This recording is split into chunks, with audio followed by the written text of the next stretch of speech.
Hello and welcome to episode 3 of the WindDown. I'm Brody Stevens once again, and I took a little bit of a break last week because I made the college basketball video and I wanted to, let some of the things I said simmer. You can look at some of the players, all that kind of stuff. It didn't work out great. If you guys follow me on TikTok, you saw the Wisconsin video did kind of well. Did better than any other video so far, and I got clowned.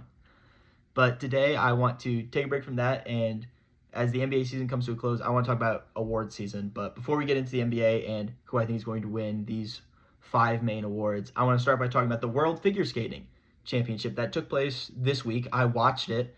This was the first competition I actually watched outside of the Olympics, so that was exciting.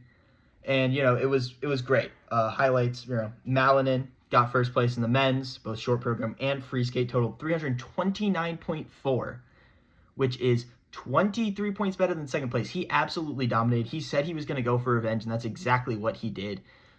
He went absolutely nuts. It was the same program, but he just landed everything. So many just quadruple jumps. The backflip was perfect. All this stuff just led to an amazing program, and at the end, he was so hyped. It was absolutely insane to see. It was so cool, honestly. Just so for the first competition after the Olympics, that was sick.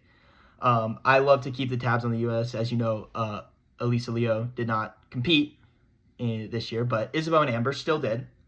And Amber was great in her short program. She got third place. That was awesome. Once again, to like a prayer by Madonna.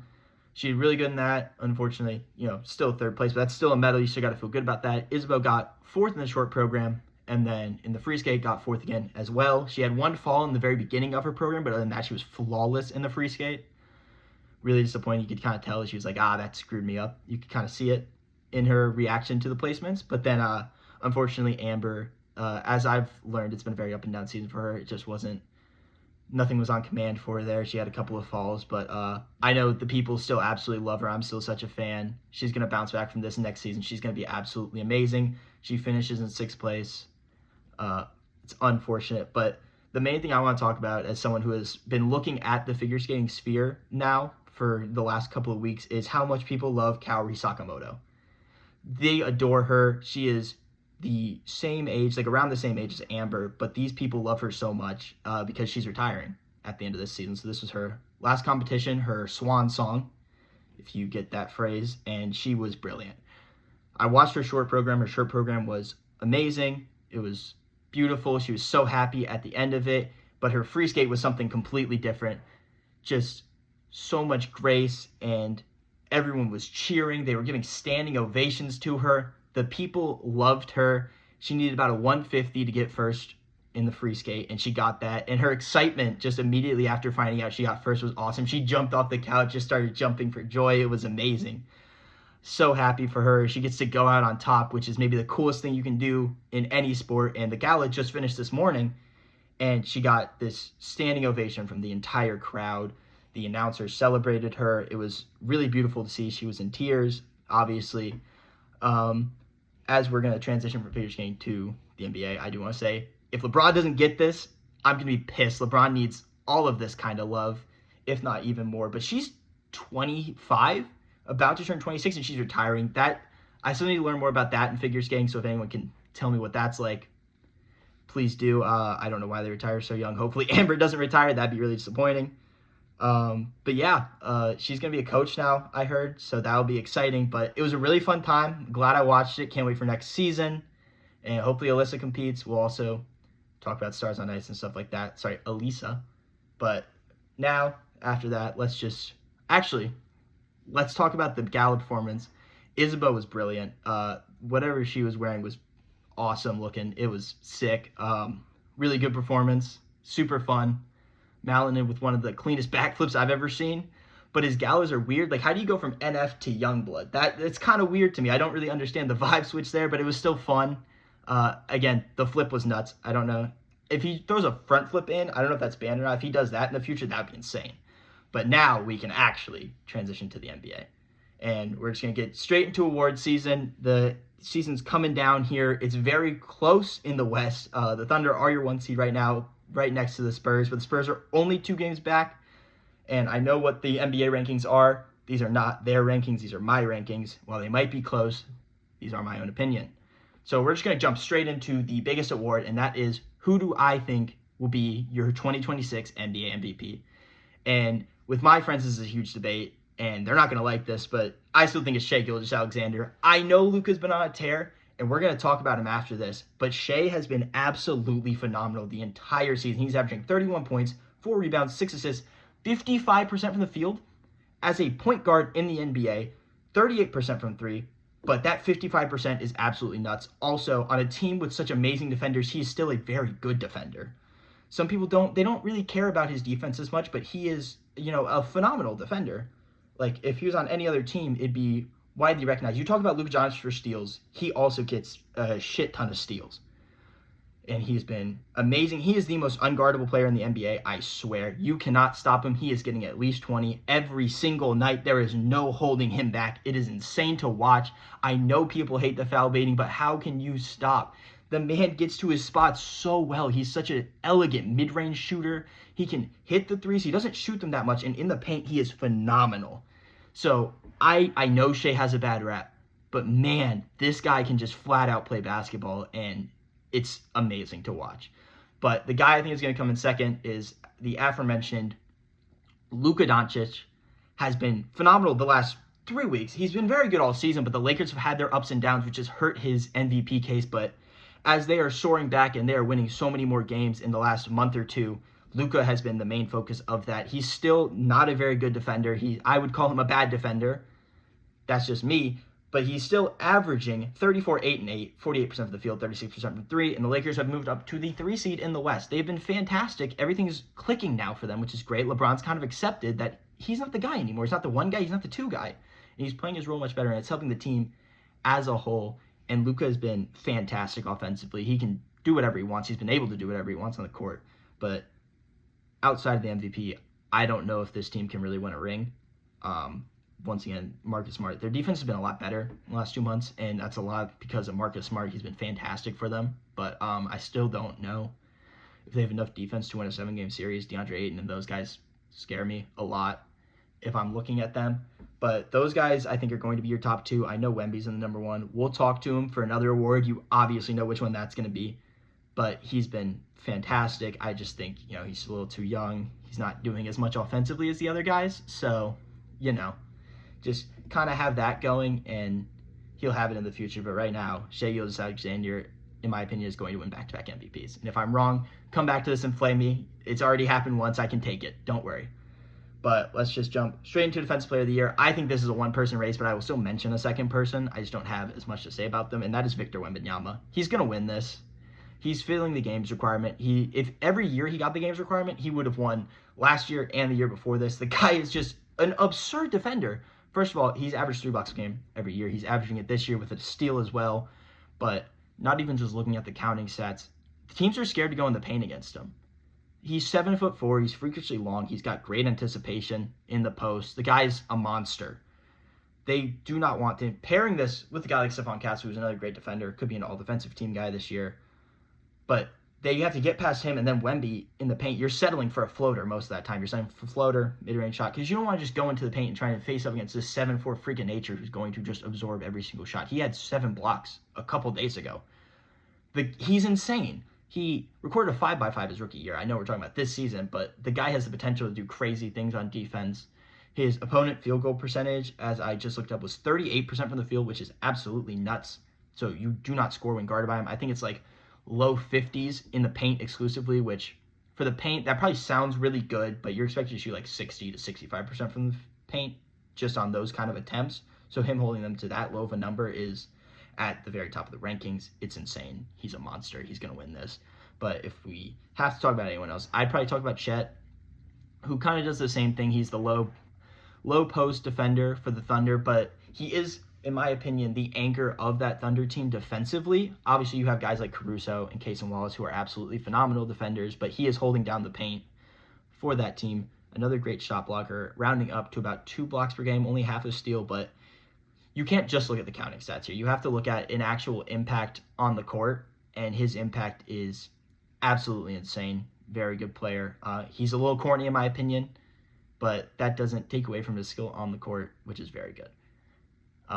So that would be your defensive player of the year. Wembanyama's going to lock that up pretty easily. I feel like I'm talking really fast here, but this is just a lot I have to say, and I don't want to make this video super absurdly long. So we're just going to jump straight back into the most improved player. This should be such a simple answer. Your most improved player should be Ryan Rollins.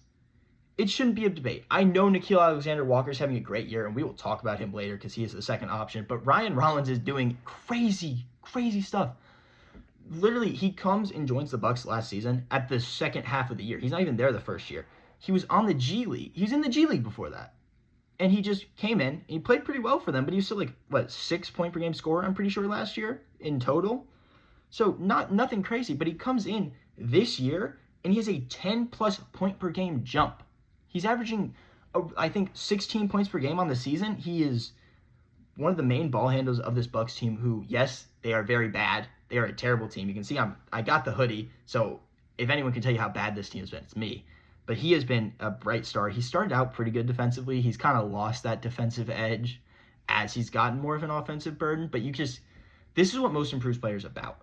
It's about these guys who were unknown making this huge jump into their careers, and that's exactly what he did.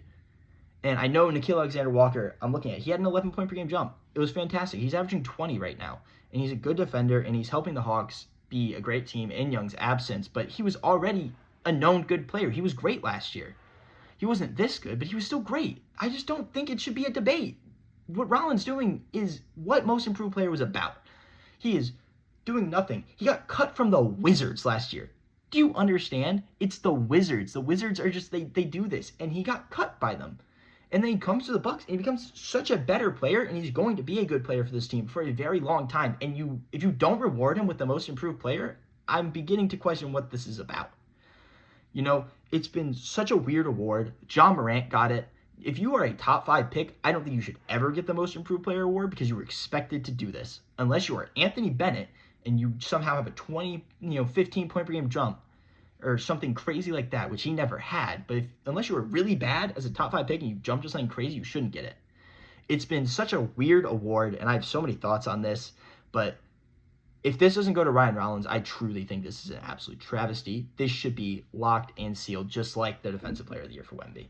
But Nickeil Alexander-Walker is also doing insane stuff. I don't want to discredit him by saying he doesn't deserve this award. He's been amazing. Again, 20 point per game scorer. As the team has transitioned into Jalen Johnson being their number one guy, they put more of a focus on Nickeil Alexander-Walker as that too, and he's been fantastic. Like I said, 20 points per game, and they felt good about trading Trae Young because he stepped into that role perfectly, and they are on fire right now. They've won, 14 of their last 16 games, I think? It's been absolutely nuts. The Hawks have been great. And Jalen Johnson probably will also get looked at for most improved, but he was averaging 19, 10, and 5 the year before, so I don't think he should get it. But both are great cases. I just think Rollins was a G League player last year. He should get this award. It should be his, and that's that. But if Nickeil Alexander-Walker, I guess that's fine. It's better than, say, a top 5 pick like Ja Morant winning it a couple years ago. So just don't do that again, please. And maybe we can save this award. And then getting into the second to last award, I want to talk about Sixth Man of the Year. Early in the season, I felt like Jaime Jaquez had this locked. And the more I kind of looked at it to research this episode, the more I kind of realized how insane. Sorry, my computer is kind of doing this right now. It's just happening. I just have the numbers here. But Keldon Johnson's been insane. I didn't realize it. I didn't even realize he was coming off the bench. But he is. As I looked into this, he's not started that many games. And he's averaging, 13, 5, and 1, 53% from the field, though. And the Spurs are a phenomenal team. He's also a great defender. He's been such a good spark plug off the bench. For the number 2 seed to have this kind of guy to just come in and light it up. I know the Thunder have guys like A.J. Mitchell who've been great, but he has been amazing, a very complete player for a very top team. But that doesn't discredit what Jaime did for the Heat, who are currently battling for a play-in, but honestly, with Sixth Man of the Year, that kind of stuff might not matter. He's averaging 15, 5, and 5, and shooting 50% from the field. He's not shooting great from 3. I think it's sub 30% from 3, but he's been very good. He's a great rebounder, good big, and he's been fantastic for them this season. He had a really down year the year before, and he's kind of just go up, down, up now, it looks like, but he was very good for them. He kind of Started out way hotter, but he kind of kept it around I think he started at like 19 to 20 points per game at the beginning of the season. He's down to 15, which is still, amazing for the first guy at the bench. But this Heat team's been kind of weird. They might not even make the playoffs. So I feel like if you're looking at it, the Spurs are a 2 seed, and I think Keldon Johnson is very important to that. So I think you do give it to him, fortunately. Other guys, I consider AJ Mitchell, who's been amazing, even with the injury, if you want to throw in that. If I wanted to do honorable mentions for this awards, like I can go through that real quick. Like MVP would be Wemby because of how much defense is important to basketball. You have to look at both sides of the court. That's why Shea's going to win it. And he's been great on both sides, but he's only averaging 24. I don't really have one for Defensive Player of the Year. I look at the Thompson twins, probably Azar. Azar's been huge for them. He's been probably the best perimeter defender in the league is one of those Thompson twins.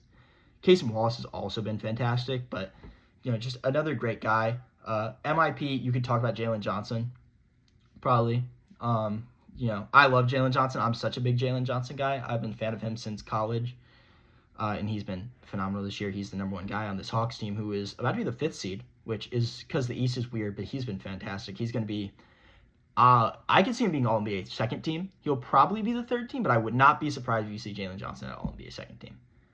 So now we are going to move into the last award that I have here. Maybe I'll throw in a quick thing for Coach of the Year, but I want to talk about Clutch Player of the Year. This is, a newer award, but it's still pretty important. But this kind of like Defensive Player of the Year as I looked at it more. This is really, it's a lock and shut case. It's Shea. Anthony Edwards is the second guy that I'm going to be talking about, but I want to just get into Shea right now because Shea has been insane in the clutch. Everyone remembers the Denver game winner he had about a month ago. I feel like that kind of sealed his MVP for me, honestly. But, he dribbles up the court, hits the game-winning 3, has the celebration, does that. It's a great moment for him. It's an MVP moment if you're looking at it like that.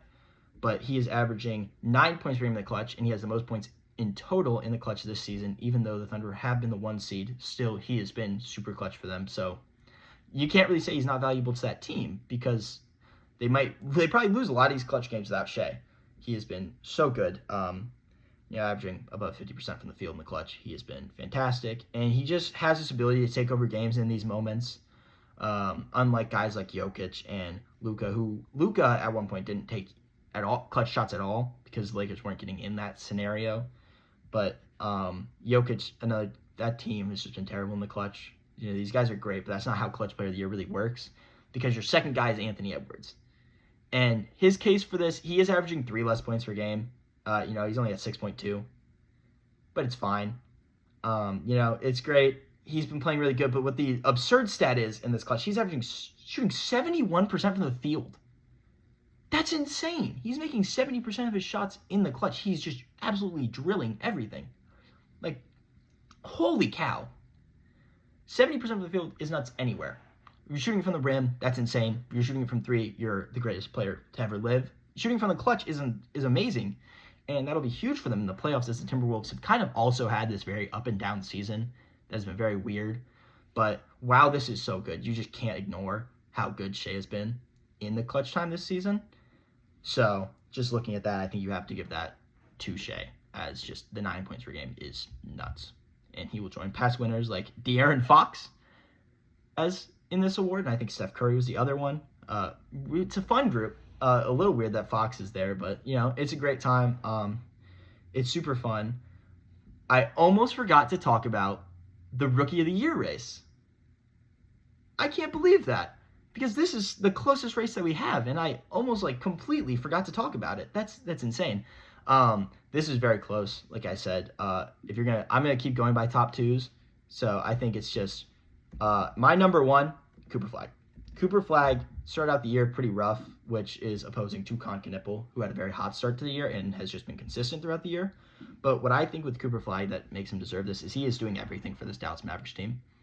Sure, this team is not good, but they don't have good players around him. Kyrie Irving sat up this entire season, and he's averaging 26 and 5, shooting 47% from the field. And yeah, the 28% from 3 is not great, but he's been the point guard of this team, basically. Jason Kidd just wanted this guy to be a point forward right out the gate, and he answered, and he's done it pretty well. He's been a very good player for them. Absolutely fun to watch. Highlight play after highlight play. When he went up against the Hornets, he had 50, and I think Con also had high 30s. So that was a very fun matchup. But I just think with the way Cooper has progressed throughout the season, and he is by far the best defender in this draft class. He is an uber elite defender. He's gonna be the only guy that can compete for Defensive Player of the Year in the future. But I think you have to give him the Rookie of the Year. But it's still going to be very close. And I wouldn't be surprised if this other guy, Con Knipple, took the Rookie of the Year from him.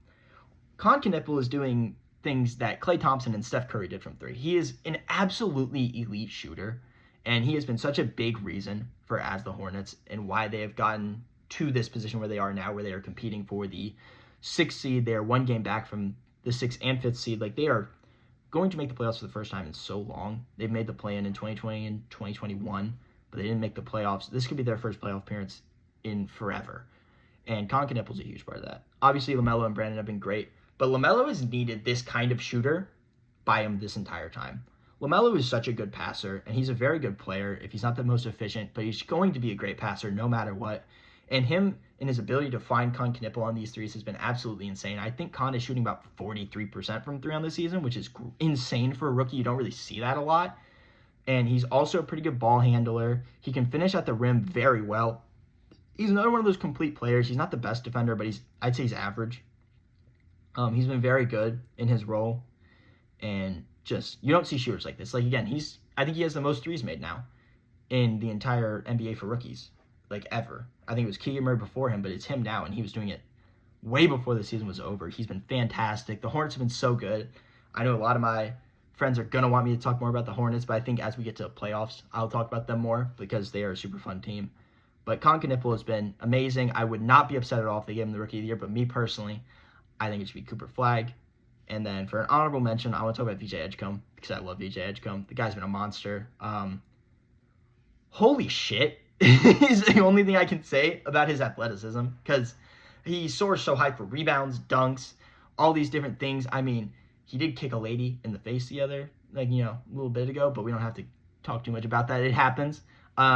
He's been so good for the Sixers, though, and he's helped them so much with Maxey being injured. He's kind of been the guy for this team. I know Embiid and George just came back, but while they were also out, it's just been a lot of VJ Edgecombe, and he was trying his best to keep this team in contention, and he's been very good for this. Very good defender, once again.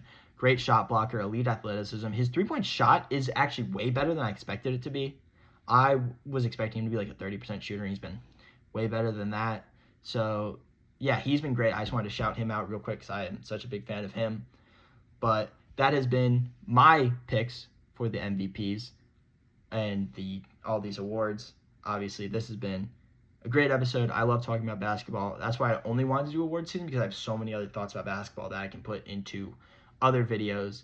And we're not going to talk about figure skating as much anymore. Unfortunately, that was the last thing of the season, which is why Kari winning was such a big thing. She won by like 10 points, by the way. Absolutely nuts. Huge respect to her. She's going to do great. NBA playoffs are coming up soon. I'm so excited for that. But if you guys want more figure skating, watch Stars on Ice. Maybe I'll talk about that as it happens throughout the off season. But figure skating season is back in October. As I looked it up, NBA playoffs are coming real soon. Be in tune for that. I'll give you my picks for that. And this has been the Wind Down. I'm Brody Stevens, and I'll see you guys later.